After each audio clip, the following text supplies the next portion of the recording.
Alors afin de ne pas faire d'erreur lors de la suppression de photos, il est important de comprendre la différence entre les différents modes, les différents types de suppression proposés par le logiciel Lightroom. Alors actuellement dans la liste de photos que j'ai, si je souhaite en supprimer une, comme par exemple, disons ici, la vignette avec les fleurs, je vais pouvoir faire un clic droit dessus, puis j'aperçois supprimer la photo. Donc je clique dessus puisque je veux la supprimer, et là une fenêtre apparaît, donc un panneau qui m'indique soit supprimer du disque ou effacer. Donc la différence entre ces deux options est vraiment importante, car une seule erreur de manipulation et on pourrait s'en mordre les doigts. Donc il ne faut pas confondre effacer et supprimer du disque.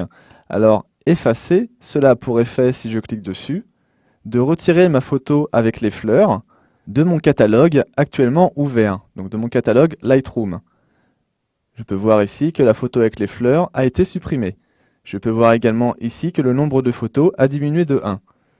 Si je réduis à présent mon logiciel et que je vais dans mon dossier mes photos, que je vais dans le dossier Lisbonne, je retrouve ici ma photo avec les fleurs. Donc elle a été supprimée bel et bien de Lightroom, mais pas du disque, pas de mon disque dur. C'est-à-dire que je n'ai fait qu'effacer qu'uniquement la copie de la photo qui avait été créée lors de l'importation de cette dernière. Si à présent je réduis cette fenêtre et que je réouvre Lightroom, je vais pouvoir revenir en arrière en faisant un CTRL Z ou un POM Z si je suis sur Mac, ce qui a pour effet d'annuler la suppression de la photo. Et cette fois-ci, je vais faire un clic droit, puis toujours supprimer la photo, et enfin supprimer du disque.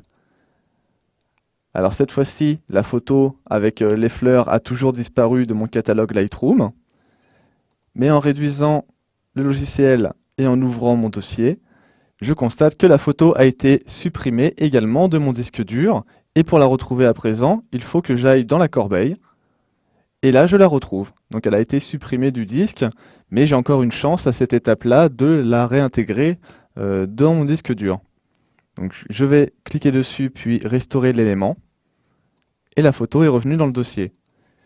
Donc il faut faire vraiment attention lorsque l'on cherche à supprimer des photos de Lightroom, de ne pas confondre les deux options, qui sont donc supprimer du disque et effacer. Cela n'a pas le même effet, pas le même impact, et une mauvaise manipulation peut vous faire perdre les originaux de vos photos, c'est-à-dire du travail, du temps et de l'énergie dépensée pour rien.